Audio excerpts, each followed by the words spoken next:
Amen. Praise the Lord. Isang palakpak na masigabo sa Panginoon. Come on, wag po tayong tumigil. Lord, salamat. Lahat po ng tagumpay namin, O Diyos, ay bunga ng iyong pag-ibig sa buhay po namin. Oh, hallelujah. At Panginoon, sa lahat po ng aming pong mga tinatamasang mabubuting bagay, lahat ng ito ay galing sa iyo. Lahat po ng bagay, Panginoon, na aming pong ipinagpapasalamat ay nanggaling sa iyo. So, maraming salamat, O Diyos, sapagkat napakarami na naming tinanggap na mabubuting bagay, mga dakilang bagay, pero higit po naming ipinagpapasalamat ang marami pang nakatakdang darating po sa amin. Lahat ng iyong pangako ay mangyarit maganap sa aming buhay sapagkat ito'y tinitiyak mo na wala kang salita, wala kang pangako na hindi magaganap po sa amin. Because all of your promises are yes and amen in Christ Jesus. Panginoon, sa umagang ito, maraming salamat sapagkat ang magpuri sa iyo ay siyang kagalakan at siyang buhay po namin. Maraming salamat, O Diyos, sapagkat sa bawat pagpupuri namin, you are in our midst. As you promised, Lord God, that where there are 2 or 3 gathering in your name, you are there. And Lord, where your presence is, there is the manifestation of favor and blessing, manifestation of miracle, manifestation of great things, Lord God, na hindi kayang isipin o abutin ng aming kaisipan. Ikaw ay Diyos ng himala, Diyos na gumagawa ng dakilang bagay noon, ngayon at magpakailanman. Ikaw ay Diyos na hindi nagbabago. Higit kang gagagawa ng mga dakilang bagay sa aming kapanahunan. Sapagkat sinabi mo, greater is the glory of the latter house than the former one. So Panginoon, salamat sapagkat ikaw ay gumagawa ng dakilang bagay sa aming kapanahunan at higit pa, Panginoon, sa aming inaasahan o kayang arukin o abutin ng aming kaisipan. Kaya Ama, maraming salamat sapagkat ang salita mo na siyang may pahayag muli sa umagang ito ay salita ng buhay, kalakasan namin, salita na nagbibigay sa amin ng buhay na pag-asa. Nakikita namin ang magandang kinabukasan at patuloy, Panginoon Diyos, na kami maglilingkod sa iyo. Ano man po, Panginoon, ang sitwasyon na nagaganap sa mundong ito, Lord, ang kagalakan namin, O Diyos, ay ang pangako mo na sasamahan mo kami, na hindi mo kami iiwanan ni pababayaan man. You are with us. And because of that, Father God, we glorify your name and we speak your name, Lord God, that brings healing. Your name that there's power. Your name that there's deliverance. Your name that there's salvation. Your name that every people in this world need, O God. We proclaim with boldness in the name of Jesus Christ. And thank you, Father God, we can see great and miracles, Lord, in these last days. Thank you, Abba Father. And I speak, Lord, in the name of Jesus Christ, that everyone listening right now in their home, wherever they are, let miracle takes place in your home, in your house right now. Ano man ang sakit at karamdaman mo ay aking pinapahayag. Ang kagalingan ay sumayo. At tanggapin mo ang kagalingan. Ano man ang sakit at karamdaman sa iyong internal organs, ano mang mga bukol ay matunaw sa pangalan ni Jesus. Where the presence of God is, there is miracle. And right now, I speak breakthrough into your life, into your family, in the name of Jesus Christ. Divine connection coming to you. Divine favor coming to you. In the name of Jesus, everything you need is fulfilled. Everything you need is met. Everything you need is already there. I seal it in the power of the Holy Spirit. Receive it in Jesus' mighty name. Amen and amen. Hallelujah. Glory to the name of Jesus. Praise God, praise God.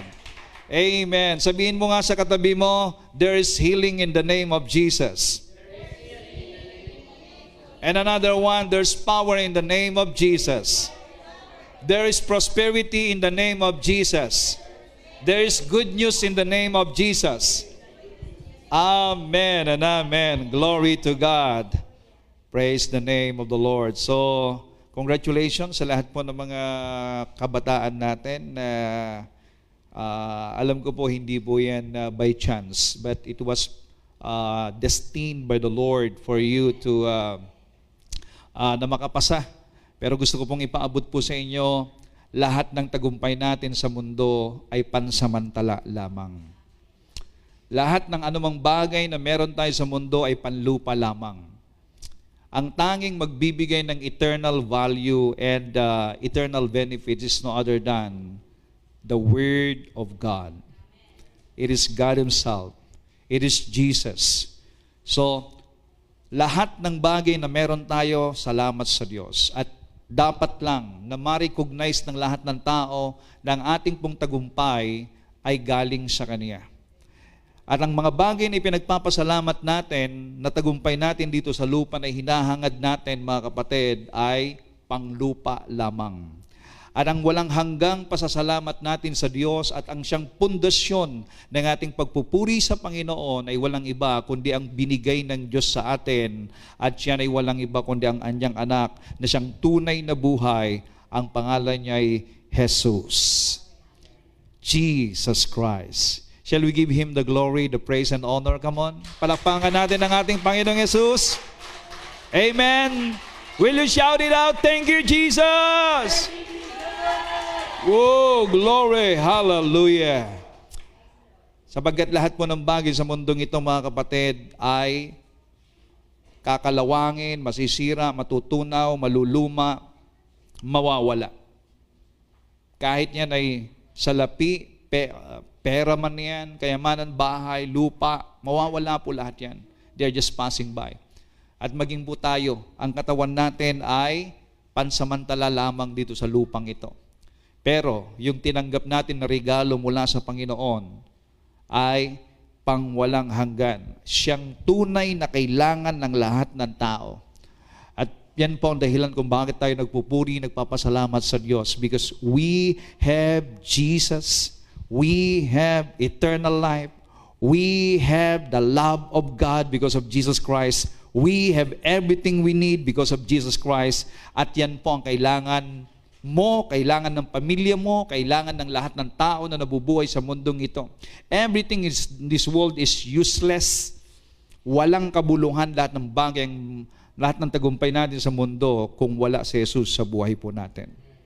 At tayo pong mga taga-ever-increasing grace ay meron pong puso na mawala na ang lahat, wag lang ang Panginoon ko. Mawala na lang lahat, wag lang ang relasyon ko sa Diyos. At dahil meron akong relasyon sa Diyos, meron akong Hesukristo sa buhay ko, lahat ng bagay na kailangan ko sa mundong ito ay tiyak na ipuprovide ng Diyos.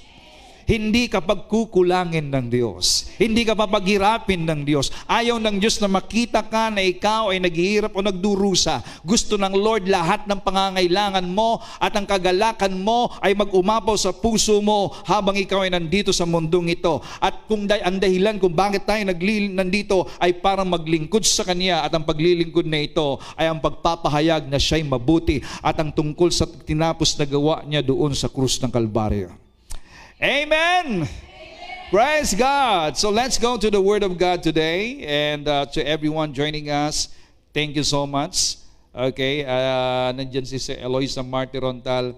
At magkakaroon po tayo ng, although opening na po sila doon po sa Marinduque, meron na po silang gathering every afternoon, Sunday afternoon. Ang ever-increasing Grace Christian Church Marinduque. Palakpakan po natin ang Panginoon. And they are always joining us. So this coming December 18, December 17, we will have mentoring with all the leaders. And so, sa mga potential leaders, at 18 will be the grand opening. Kaya maraming salamat po, Sir Eloisa, sa buhay. Si Sir Eloisa po, para sa kaalaman ng lahat, ay siya po ang presidente ng senior citizen sa kanila. So ibig sabihin, senior na rin siya. Amen? Kasi hindi ka naman pwede maging presidente ng senior kung hindi ka po senior. Pero kahit siya po ay senior na ang kanyang edad, ang kanyang espiritu'y malakas na malakas. Punong-puno ng kagalakan at kalakasan mula sa Panginoon na paglingkuran ng Diyos. Amen? Praise God. Glory to God. So our message today, we entitled it, Grow in Faith, Serve with Love. Sabihin nga natin, Grow in Faith, Serve with Love. Grow in faith, serve with love. Amen. Ang isang mananampalataya ay hindi po tumitigil na nagpapalakas sa kanyang pananampalataya. If you stop hearing, then you are weakening your faith. Faith is in the Spirit, and the source of our faith is in the Word of God. Kaya ang tao po ay tumigil sa pakikinig ng salita ng Diyos, manghihina ang kanyang pananampalataya. Ang dahilan kung bakit marami pong mga tao ay nangihina ang pananampalataya ay dahilan sa sila po ay hindi na nakikinig ng salita ng Diyos. Kung nakikinig man sila, hindi po nila ito naunawaan. Hindi nila alam kung gaano kahalaga yung salita ng Diyos, lalo't higit ang tinapos na gawa ng Panginoong Yesus dun sa krus ng Kalbaryo. Kaya without hearing the Word, there's no faith. And if you don't keep on hearing the Word of God, then your faith will be weakened.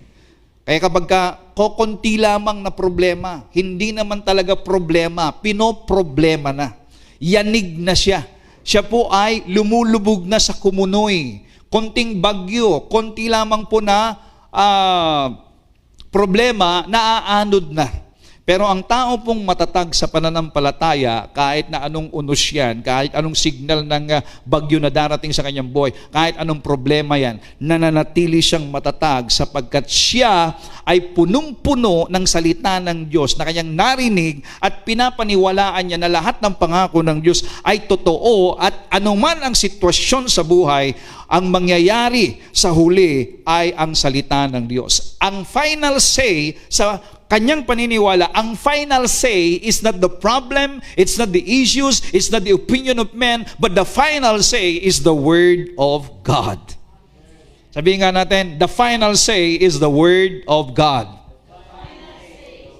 Pag sinabi natin the final say is the Word of God, hindi po yung sitwasyon o problema ang magwawakas o mag-e-ending ng buhay mo, kundi ang magbibigay ng ending ng buhay mo ay ang sinabi ng salita ng Diyos. At dahil ikaw ay naniniwala, nakatayo sa salita ng Panginoon, umaasa ka na lahat ng pangako ng Diyos mangyari't maganap sa buhay mo. Sapagkat kung ibinigay niya ang kanyang bugtong na anak na siyang pinakamamahal niya, siyang pinakamahalaga sa lahat, ano pa kaya ang hindi niya kayang ibigay sa iyo? Nung sinabi po ng Bible that God so loved the world and He gave His only begotten Son, nang ibinigay ng Diyos ang kanyang bugtong na anak sa atin, ipinapaunawa sa atin ng Diyos na walang hindi niya kayang ibigay o maibigay sa iyo kung ang kanyang anak na siyang pinakamahalaga sa lahat ay naibigay niya. Ano pa kaya yung mga panlupa lamang na pangangailangan natin? The Lord is willing and able to give everything you need, and it is His delight, kagalakan ng Diyos, na ibigay ito sa lahat ng nagtitiwala sa Kanya. So we need to grow in faith. Growing in faith. What is faith? Faith in Hebrews 11:1 is faith brings our hope into reality. Ang mga bagay na inaasahan natin ay magkakaroon po ng realidad kung meron kang pananampalataya. Actually, there is an eyes of faith. Meron po siyang mata. Alam niyo, kapag isang bagay nakikita mo, pinapaniwalaan mo, tama? Naniniwala ba kayo na mayroong gwapo sa harapan? Bakit? Nakikita ng iyong mata. Amen? So, ibig sabihin, anumang bagay na nakikita ng mata mo, yun ay pinapaniwalaan mo. Pero kapag sinabi ko sa inyo, may gwapo dyan sa gilid, maniniwala kayo? Bakit? Wala kayong nakikita. Pero pag sinabi ko may nakikita ko pero wala kayong nakikita. Tatayo balahibo nyo. Di ba? Kasi sinasabi ko meron pero sabi nyo wala. O, di ba? So, alam po ninyo, madaling paniwalaan ang isang bagay na nakikita. So, what you see now in front is you have seen it physically. Nakikita po ninyo physical. Kung bakit madaling paniwalaan yung mga physical na bagay, sabagat ito po'y nakikita. Right? Naniniwala ka na may pera ka kasi nakikita mo may pera sa bulsa mo, sa wallet mo, sa bank account mo. Naniniwala ka na meron kang pagpapala kasi nga may pumasok dun sa bank account mo. Pero kapag walang pumasok, hindi ka maniniwala kasi nga wala kang nakikita. So in the physical realm, lahat ng bagay na pinapaniwalaan ng mga tao when it comes to physical ay nakadepende doon sa bagay na nakikita. Pero ang pananampalataya po ay magkaiba. Pag sinabi nating pananampalataya, ito po ay pumapatungkol sa salita ng Diyos. For you to see the reality of God's Word, you have to go to the Word of God. At ang pananampalataya ay pinapaniwalaan niyang totoo kung ano man ang nakasulat sa salita ng Diyos. Kaya nga po yung tao po na hindi niya nakita yung katotohanan ng salita ng Diyos, wala siyang pananampalataya sa salita ng Diyos, ibig sabihin, walang kwenta sa kanya at hindi niya papahalagahan yung salitang yon sapagkat hindi naman po nagbibigay ng kapakinabangan sa kanyang buhay. Anything na hindi po nagbibigay ng kapakinabangan sa kanyang buhay, ang isang tao, hindi po niya ito papahalagahan. And that is the reason why many people don't give value to the Word of God is because for them, walang kapakinabangan para sa kanila. Pero kapag ikaw ay nagkaroon ng pananampalataya sa salita ng Diyos, nagiging buhay sa iyo ang salita. At dahil ikaw ay may pananampalataya sa salita ng Diyos, nakikita mo yung katotohanan ng kanyang salita because faith brings our hopes into reality. Nakikita mo yung realidad, na kung paano pong realidad, yung pong nakikita mo sa paligid mo physically, mas more na realidad ang mga bagay na salita ng Diyos. Mga kapatid, faith is spiritual in nature. Faith is the eyes for you to see the promises of God. Without faith, you cannot see the promises of God. And without faith, you cannot even believe that there is God. And without faith, you cannot please God. Hindi ka magiging kaaya-aya sa mata ng Diyos without faith. So faith then is the hope. Alam po ninyo, ang pag-asa ay nakikita mo yung katotohanan, nagbibigay ngayon sa iyo ng kagalakan.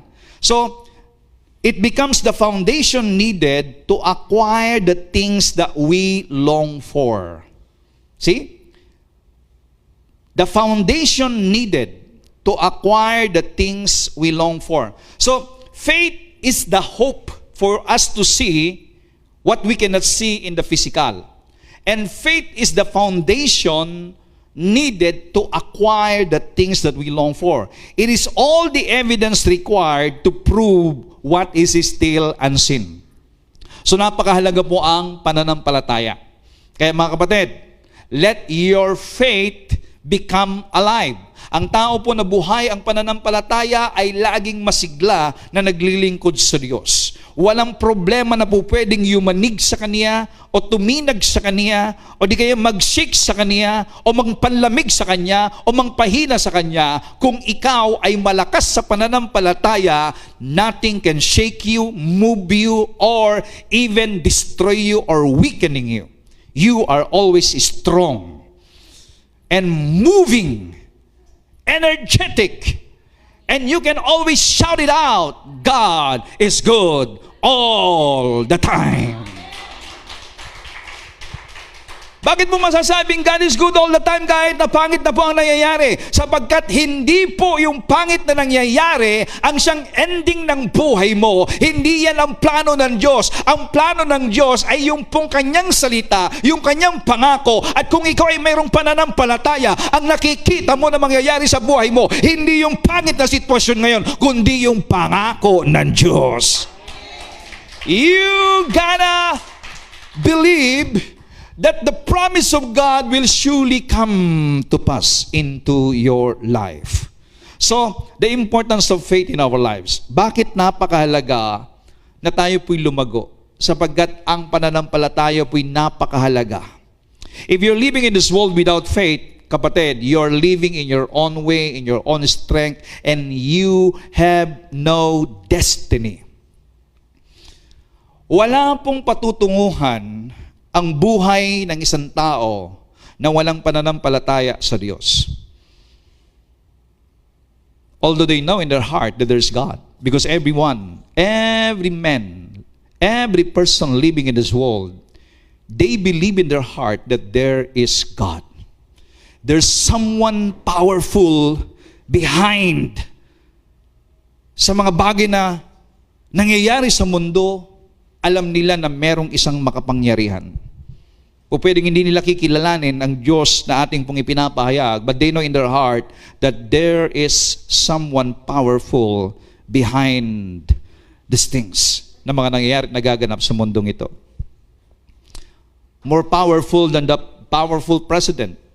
Much more powerful than the president of the USA. Much more powerful than the president of Russia. Much more powerful than the president of China or sino man pong mga makapangyarihang bansa. They know. Because even Trump, the president of the Philippines tuloy, of the USA, the United States, he recognized na merong higit na makapangyarihan kaysa gobyerno ng Amerika. At yan ay kinikilala niya ang Diyos na lumikha ng langit at ang lupa. Now, yun pong mga nagsasalita, they are in power. They are in, anumang sabihin nila ay masusunod. Pero meron silang kinakilala na mas makapangyarihan sa lahat. So, ibig sabihin, they have faith that there's someone up there more powerful than them. At lahat po ng tao ay dapat na kumilala. At kung hindi man nila kilalanin ang Diyos, they know in their heart that there's God.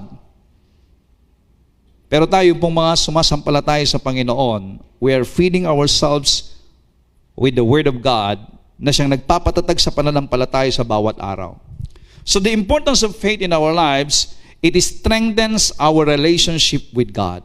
Sabihin nga natin, strengthens our relationship with God. Yes. If you're strong in your faith, you're strong in your relationship with God. Romans chapter 5 verse 1, our faith in Jesus transfers God's righteousness to us. Could you imagine? Because we believe in Christ, we become righteous. The righteousness of Christ transferred unto us. At dahil po sa righteousness na yan, we have now the confidence to come to God anytime, any moment. Hindi po tayo nagkakaroon ng division o nagkakaroon po ng harang, hadlang dahil nakikita natin ang ating sarili na unworthy. No, because of our faith in Christ Jesus, we are made righteous. And now that we are righteous, we are confident to come to God. Kaya kapatid, yung pong paglapit mo sa Diyos, hindi mo dapat o wag mong isasa,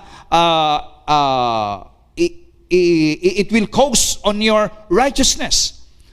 What I mean is this, ang paglapit mo sa Diyos ay hindi nakasalalay sa iyo pong katwiran o sa iyo pong performance. Dahil kung ang tinitingnan mo, yung kabanalan ng Diyos at tinitingnan mo, yung unworthiness mo, hindi ka makakalapit sa Diyos. Lalong-lalo na kapag nakikita mo na ang dami mong mga flaws, ang dami mong pagkakamali, ang dami mong pagkukulang. Pero kapag nakita mo by faith that because of Jesus Christ, sa iyong pakikipag-isa kay Kristo, ginawa ka ng Diyos na matuwid. Therefore, meron ka ngayong kapanatagan at kalakasan ng loob na lumapit sa Panginoon upang ikaw sumamba, magpuri sa Kanya. At ang sabi po ng Hebrews chapter 4 verse 16, there, when you come into the throne of grace, you shall receive mercy. You shall receive the kindness of God. You shall receive good things from the Lord. So ano po ngayon ang dapat na makita ng tao? Yung pong kanyang katwiran mula kay Kristo at yung katwiran na yan magbibigay ng kapanatagan na lumapit sa iyo o makalapit ka sa Diyos. So our faith in Jesus transfers God's righteousness to us and He now declares us flawless in His eyes. Ooh, glory to God. Hallelujah. Narinig niyo yun? Anong idiniklara ng Diyos sa iyo? You are flawless. Glory. Hallelujah. Palakpakan nga po ninyo ang Diyos. Parang hindi kayo natutuwa kapag naririnig niyo yung sinasabi ng Panginoon. Alam niyo ba, ang isa po sa magandang response kapag nakikita po ninyo yung ginawa ng Diyos ay yung purihin nyo sa pamamagitan ng palakpak o pagsigaw o pagsamba sa Kanya ng Amen. Hello! Amen. Oh, glory to God! Hindi ba kayo natutuwa niyan? Na may nagsabi sa inyo ng flawless ka?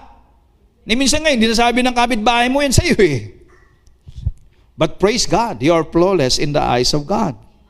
Pakisabi nga natin yan, I am flawless in the sight of God. This means that we can now enjoy true and lasting peace with God. All because of what our Lord Jesus, the Anointed One, has done for us. Glory. In verse 2, our faith guarantees us permanent access. Hallelujah. Our faith guarantee, may garantiya, no?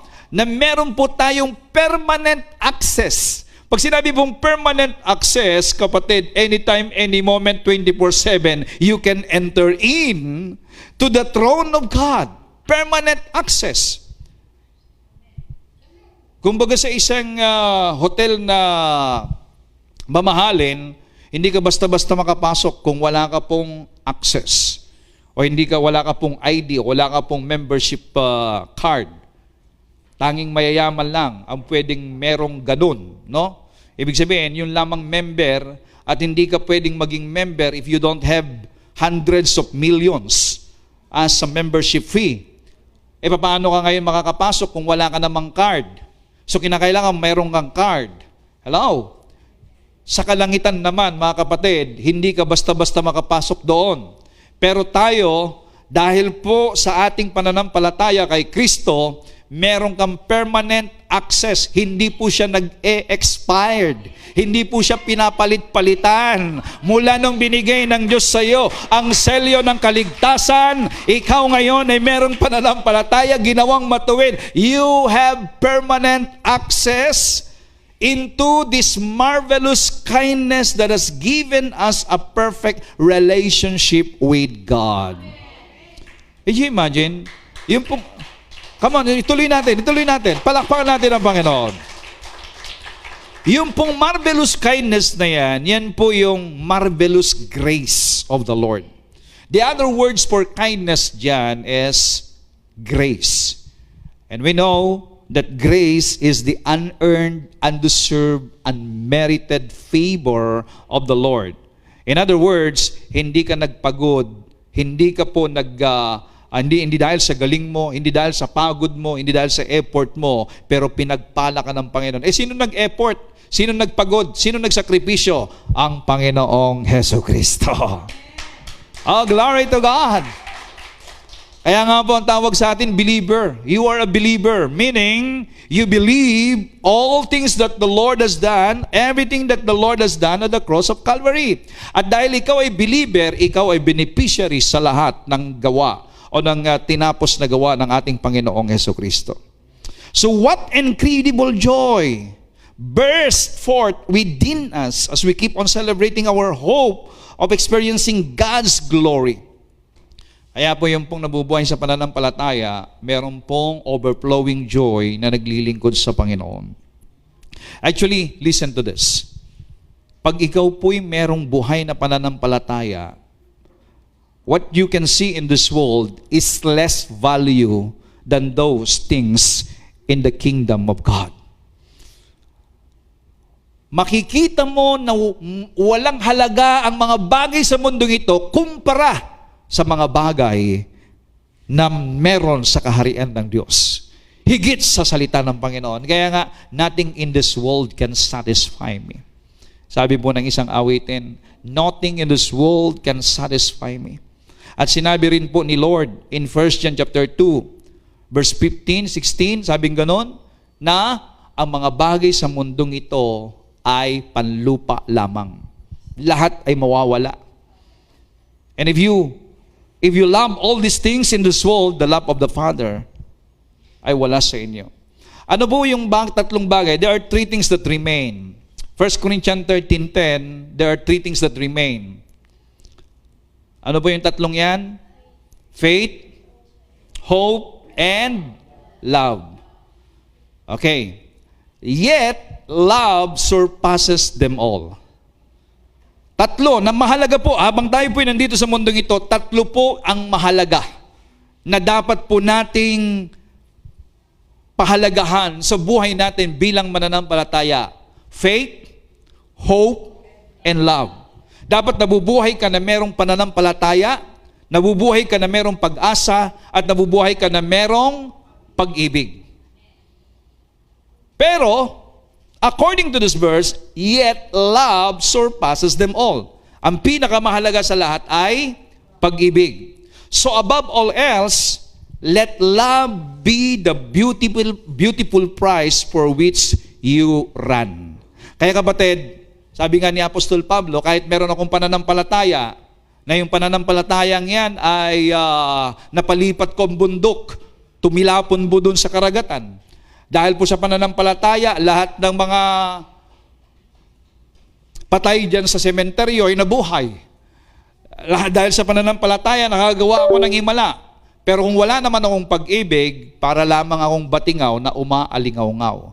So ibig sabihin, walang halaga ang mga himalang nagagawa mo sa pamamagitan ng pananampalataya kung wala kang pag-ibig.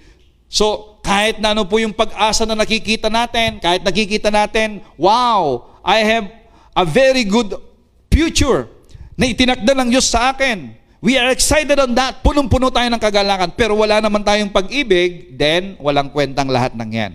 Pero bakit? Sapagkat ang pag-ibig ang pinakamahalaga sa lahat. Sa pamamagitan ng pag-ibig, natanggap natin ang buhay na walang hanggan. Sa pamamagitan ng pag-ibig, ibinigay ng Diyos ang kanyang bugtong na anak. Sa pamamagitan ng pag-ibig, tayo ay tinanggap ng Diyos. Sa pamamagitan ng pag-ibig, tayo po ay nabubuhay sa ngayon na lahat ng pangangailangan ay napuprovide. So, love is the most important thing. Kaya nga po, grow in faith, serve with love. If you are growing in faith, dapat ang pananampalatayang yan ay nagbubunga ng pag-ibig. Ang pananampalataya ay nagbubunga ng pag-ibig. Sabihin nga natin, ang pananampalataya ay nagbubunga ng pag-ibig. Amen. So, what is the source of love then? The source of love, number one, we love because He first loved us. Ang unang nagbigay at nagpadama ng pag-ibig sa atin ay ang Diyos. 1 John chapter 4 verse 10 says, this is love. So what's that love? He loved us long before we loved Him. Hindi pa natin siya mahal, minahal ka na niya. It was His love and not ours. Meaning, ang pag-ibig ay hindi po yung pag-ibig mo sa Diyos. Ang pag-ibig ay yung pag-ibig niya sa iyo. Kaya sa mga tao po, sa mga paligid natin, sa mga kaklase natin, katrabaho natin, kapitbahay natin, hanggat hindi nila naintindihan ang pag-ibig ng Diyos, they don't understand what really love means.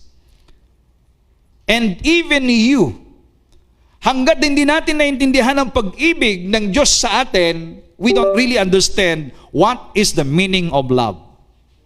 Because love is not about your love for Him. Actually, ang hirap mong mahalin ng Diyos na hindi mo nakikita kung hindi mo muna nakita at na-receive, natanggap ang pag-ibig niya sa iyo. Ang taong nakatanggap ng pag-ibig ng Diyos ay nagbabalik sa Kanya ng pag-ibig. There is a natural flow of love to God sa mga taong nakatanggap ng pag-ibig ng Diyos. So, there is a proof. Nung minahal tayo ng Diyos, merong pruweba. According to this verse, ano po ang pruweba ng pag-ibig ng Diyos? He proved it by hindi nyo nakikita?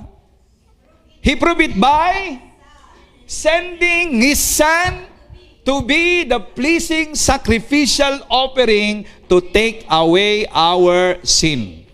So meaning, ang pag-ibig ng Diyos na sinasabi po rito na siyang tunay na pag-ibig ay Kanya pong pinatotohanan sa pamamagitan ng pagbibigay. Ibinigay niya ang Kanyang anak sa atin. Na ito po'y napakahirap gawin. Ang hirap pong gawin ito, ha? Alam po ito ng mga magulang. Alam ito ng mga nanay. Alam ito ng mga tatay. Ibibigay mo yung anak mo doon sa mga taong makasalanan. It's so hard to do that. Actually, nobody do that. Wala pong makagagawa nun. Minsan napanood ko po yung isang movie about love, For God So Loved, no? Na meron pong train na paparating na punong-puno po ng pasahero. At ang lahat ng mga pasahero nandoon ay puro mga makasalanan. Lahat ng uri ng taong makasalanan ay laman po ng train. Ang trabaho po ng lalaki ay taga-angat. Okay? Taga-angat ng tulay na dadaanan ng train. At taga-baba. Kasi kinakailangan po iangat niya pag meron pong darating na barko. At ibababa niya kapag meron pong darating na train. Ito po ang nangyari. Yung anak niya na naglalaro sa likod, hindi niya namamalayan, nahulog po doon sa butas kung saan kapag bababa po yung daanan ng train, maiipit siya. Pero ito ngayon, paparating po yung train na punong-puno po ng tao. At kung nananatili pong nakataas po yung tulay, yung pong daanan ng train, mababangga po yung train at mamamatay ang lahat ng mga nandoon po sa train. Nakikita niyo yung picture? You get the picture na aking kinukwento? Ngayon, kung hindi naman po niya kung ibababa naman po niya, yung anak niya ngayon ang maiipit at mamamatay. So para sa kanya, bilang ang trabaho po niya ay tagababa po nung tulay na dadaanan ng train, pero kung ibababa niya, nandoon po yung anak niya na naipit. So ang hirap po ang kanyang desisyon kung ano po ang kanyang gagawin. I don't know kung kayo po yung nandoon sa kalagayang yon. Ano po ang inyong pipiliin na desisyon? And you know what? Ang hirap po sa kanya. Umiyak po siya. Sa totoo lang, kahit mamatay naman lahat ng mga nandoon sa train, wala naman mga kwentang tao mga yun, mga makasalanan naman eh. Bakit di nilang piliin yung anak niya? Iwanan niya yung kanyang lugar at iligtas yung kanyang anak. Pero alam po niya, pinili po niya na ibaba yung tulay para makadaan po yung train. At doon po naipit ang kanyang anak. Ang sakit para sa ama na mas piliin mo ang kaligtasan ng iba kaysa kaligtasan ng anak mo. Hello? At ganyan ang ginawa ng Diyos sa atin. Pinili niya na ang kanyang anak ay maipako sa cross, mamatay sa cross. At ang sabi nga po ng Bible, itinalikod ng Diyos ang kanyang mukha doon sa kanyang anak para lamang ikaw ay maligtas. That's the love of God. Ito po yung tunay na pag-ibig at yan pong ipinapakita dyan. God proved. He proved it by sending His Son. So the real love, there is proof. Ang totoong pag-ibig, merong pruweba. Ipinapakita po niyan. Nung minahal tayo ng Diyos, ipinakita niya, ipinadama niya ang kanyang pag-ibig sa atin. Ayan tanong, do you love God? Hello? Ang tanong, do you love God? And if you really love God, there is also a proof of your love to God. Well, hindi mo maipapakita yung pag-ibig na yan, hindi mo maipapadama yung pag-ibig na yan unless you receive the love of God. Actually, yung pong pagdalo sa gawain para makinig ng salita ng Diyos, hindi po yung paglilingkod. Yun po ay pagkain ng salita ng Panginoon. Ang paglilingkod po ay yung pong meron kang ginagawa para sa kakaunlad ng gawain ng Panginoon. Kung yung pagdalo pa lang hindi na natin magagawa how would you be strengthened in faith? Hindi ka magiging strong in faith without hearing and hearing the Word of God. Ang pakikinig ng salita ng Diyos, mga kapatid, ay normal lang na gawain, lifestyle ng isang mananampalataya. Pero yung paglilingkod, that is a different story. Ang paglilingkod po ay, like for example, pumunta ka sa church, ano man yung bagay na ginagawa mo doon, maitulong mo para sa ikalalago ng gawain. In everything you do, in your talent, in your skills, even in your finances, in everything you do, in sharing the Word of God, ang magamit sa gawain dito po sa ating pong mga pagpupuri sa Panginoon, para po sa ikagaganda ng ating pong service hall, or anything that you can contribute para po sa ikalalago ng gawain. Yan po ang paglilingkod sa Panginoon. At pagpapatotoo sa iba at pag-akay sa mga tao sa kaharian ng Panginoon, yan po ang paglilingkod. Sa magitan ng paglilingkod, may ipapakita natin na mahal natin ang Diyos. Ang taong hindi naglilingkod, hindi niya nakita at hindi niya natanggap ang pag-ibig ng Diyos. If you really believe that God loves you and understand how much God loves you and you receive the love of God, wala kang magagawa kundi paglingkuran siya. At ang paglilingkod na yan ay masasabi mo, Ama, wala pa po ito sa bagay na ginawa mo sa akin, sapagkat ang pagbibigay mo sa akin ng iyong bugtong na anak ay upang ako ay maiahon mula po sa kadiliman, mula sa lugar ng kaparusahan, at ako'y magkaroon ng buhay na ganap, sakdal at kasiyasiya sa iyong piling. And that is eternal life. Hindi kayang tumbasan ng anumang yaman sa mundo, kahit anong tagumpay ng isang tao dito sa lupa, kung wala ang ibinigay ng Diyos na kanyang pag-ibig sa atin, walang kwenta at walang halaga ang buhay. Sabihin ko po sa inyo, walang kwentang lahat ng pinagagagawa natin sa mundong ito kung hindi po tayo naglilingkod sa Diyos at ang ginagawa natin ay para sa Diyos at hindi natin natanggap ang pag-ibig ng Diyos. Everything in this world is vanity.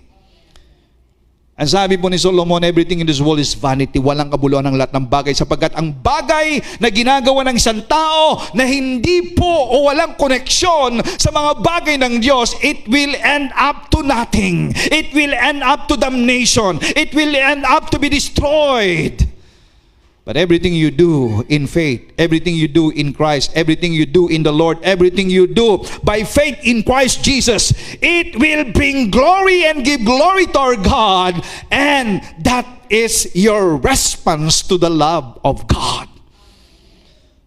Unconditional ang pag-ibig sa atin ng Panginoon. God's love for us is unconditional.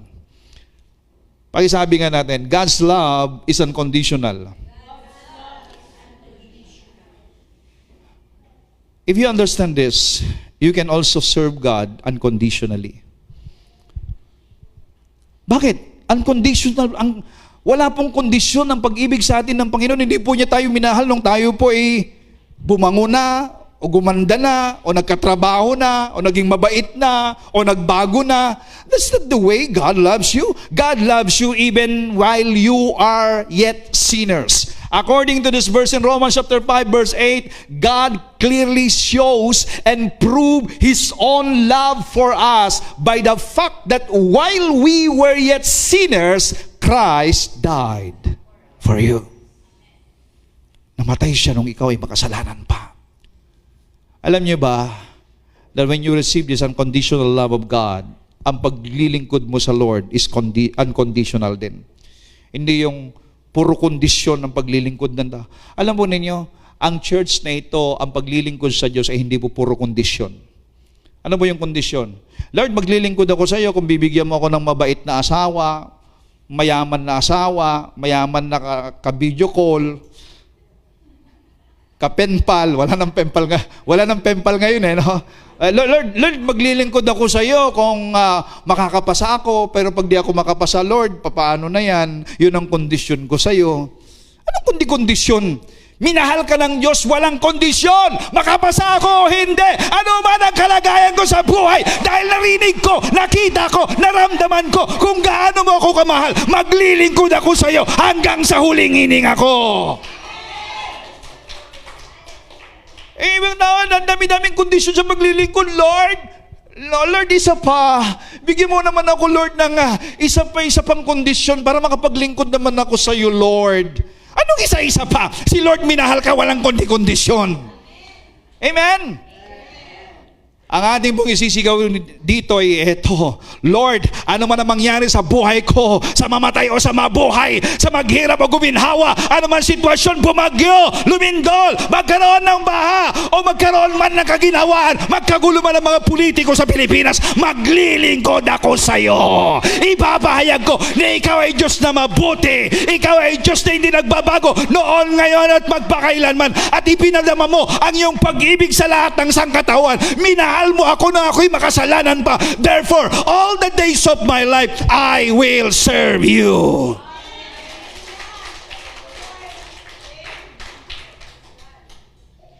Hindi yung, Lord, kung magkaroon ako ng bagong cellphone, maglilingkod ako sa iyo. Pero kapag wala, Lord, naku, tampo-tampo muna ako. Anong tampo-tampo ka dyan?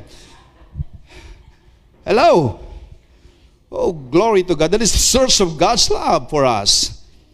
Kaya nga po, ang taong nakatanggap ng pag-ibig ng Diyos, sabihin ko sa inyo, nag-aapoy yan sa paglilingkod sa Panginoon.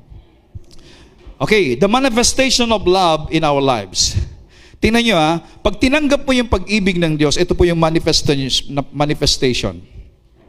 Serving others selflessly. 1 John chapter 4 verse 19.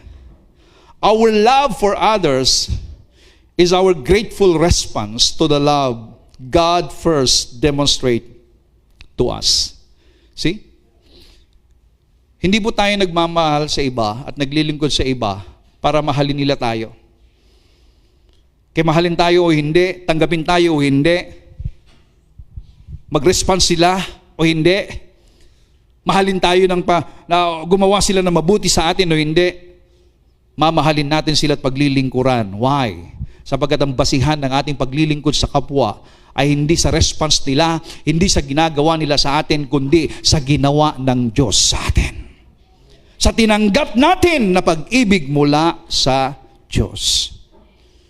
So again, our love for others is our grateful response to the love God first demonstrated to us.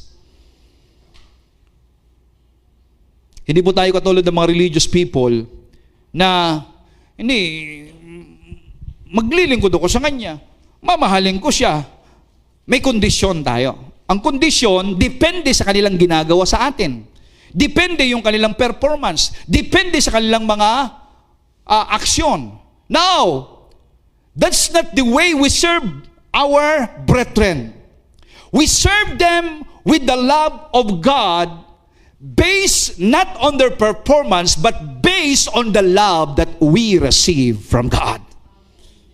It is our grateful response to the love of God na tinanggap natin.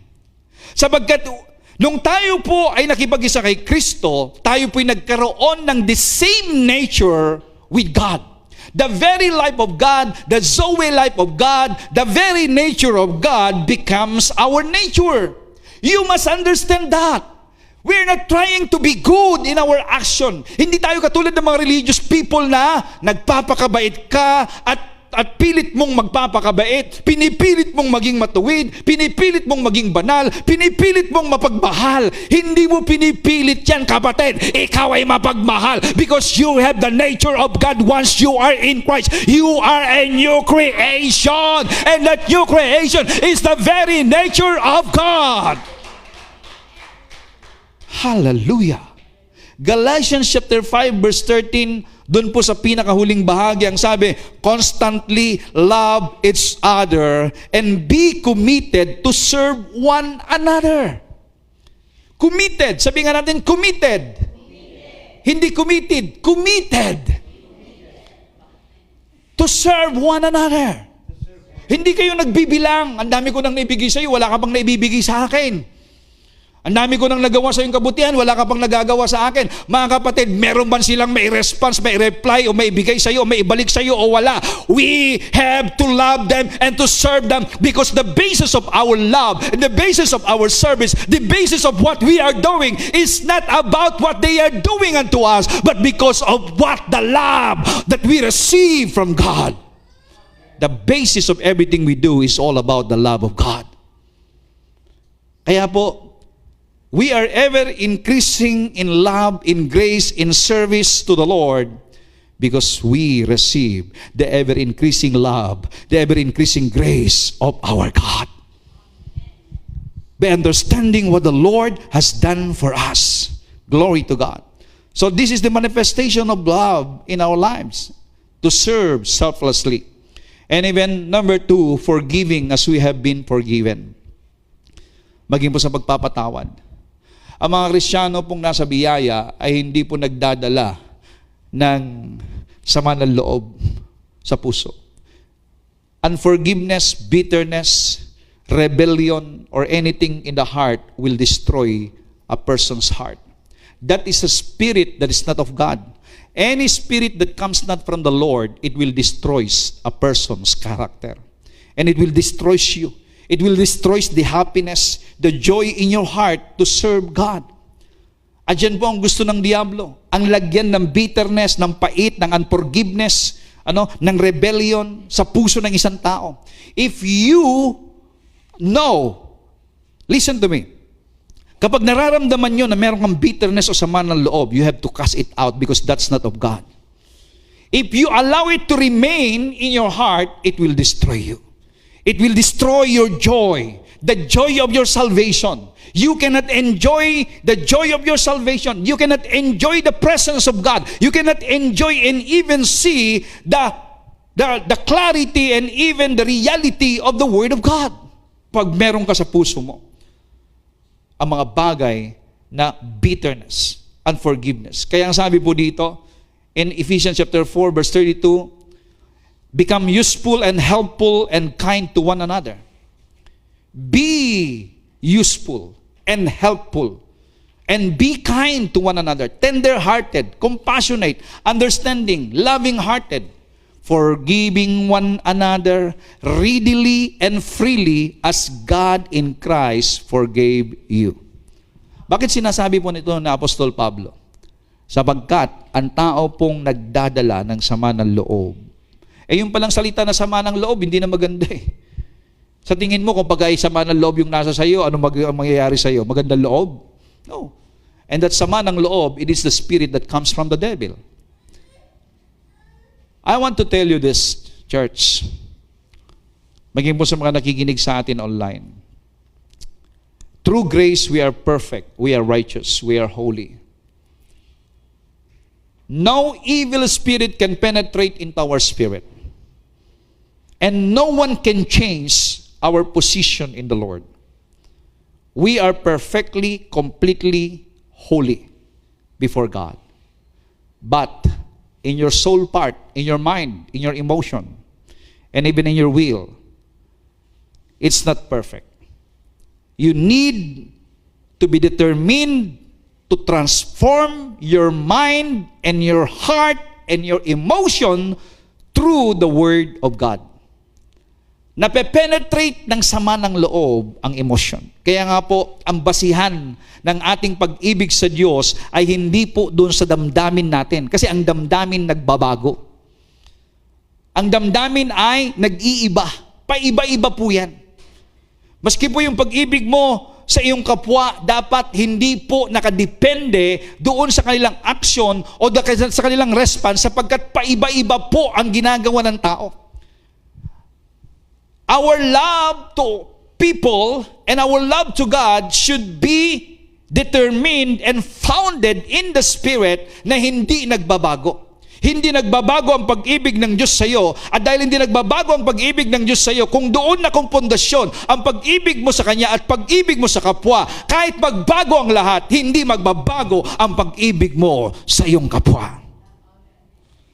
The devil is trying to destroy people by, sowing hatred, rebellion, depression, and stress, anything, darkness, anger, worry, lahat yan ay mga espiritong mula sa demonyo na kanya pong ibinabaon at kanya pong inihahasik sa puso't isipan ng mga tao, talking in the soul realm ng tao. Sa soul, in the mind, and in the damdamin. Kaya kapag nakakaramdam po tayo ng hindi tama, kasi you gotta feel that, right? You feel the anger, right? You feel the hatred. You feel the jealousy. You feel the thing that comes not from the Lord. You are stressed, everything. You have depression. Nararamdaman mo yun. Once na nararamdaman mo yan, you have to stand and cast it out. If you feel fearful, natatakot ka sa kinabukasan, nangangamba ka, nagkakaroon ka ngayon ng panginginig dahil sa natatakot ka kung anong magiging kinabukasan mo, nangangamba ka kung saan ka kukuha ng mga bagay na supply mo in the future. Kapatid, that is not of God. You have to cast it out. You have the authority. The Lord has given you the authority to cast it out, every negative and evil spirit. The Bible says, I have given you the power to trample on the snake and scorpions. So how to do that? Speak it. You spirit of anger, spirit of jealousy, spirit of worriness, spirit of giving up. If you're almost giving up, you spirit of fear, I command you and I rebuke you. Come out of my mind. Come out of my emotion.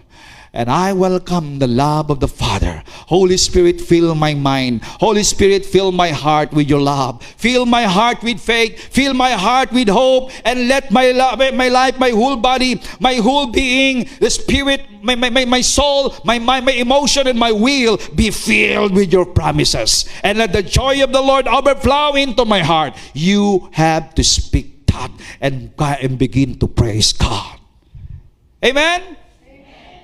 Sa mga taong kinakasamaan mo ng loob, huwag kang magbigay ng kondisyon ng pagpapatawad kasi nga, pag sinabi nating forgiveness, forgive, meaning, bago pa man sila humingi ng tawad, pinapatawad mo na. Sometimes we are always in condition. Ano ba yung condition? Ang tao masyadong conditional palagi. Makita mo dapat yung unconditional na pag-ibig ng Diyos sa iyo, unconditional na pagpapatawad ng Diyos sa iyo. At sa mga taong nabubuhay dito ay mabubuhay unconditionally to forgive. Masyado mapakondisyon ng tao. Papapatawad ko siya kung, laging may kung kung magbago siya, kung ganitong gawin niya, kung susunod siya sa akin, kung. So dami nating mga condition. Mga kapatid, learn to live and walk in love.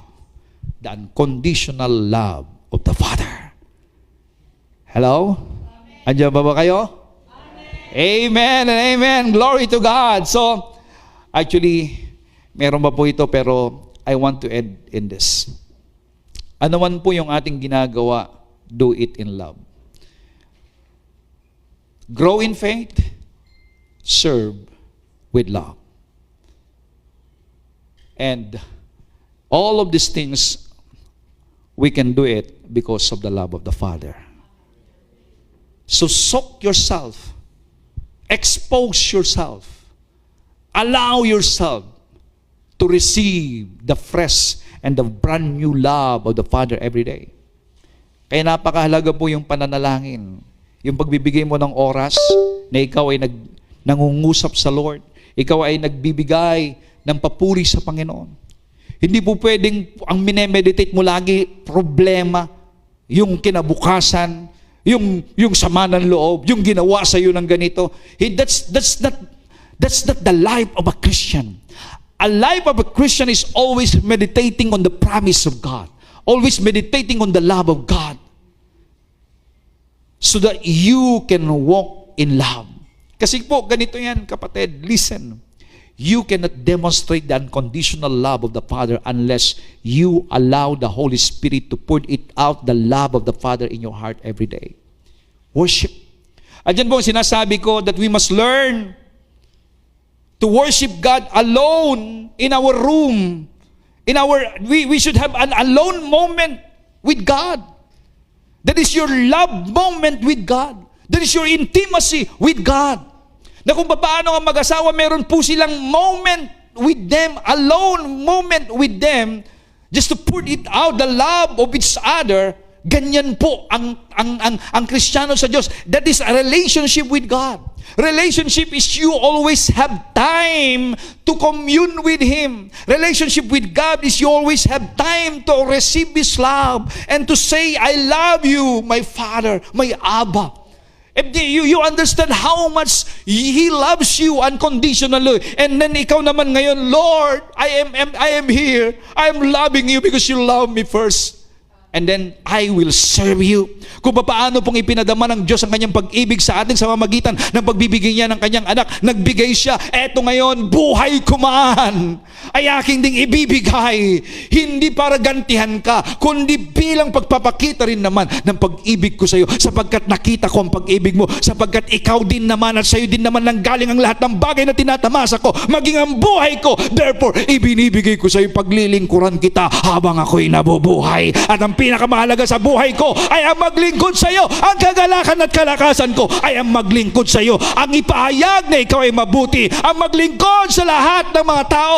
Saan man ako mapunta, ibabalita ko, ikaw ay Diyos na hindi nagbabago. This is our life. Hallelujah. Grow in faith and serve with love.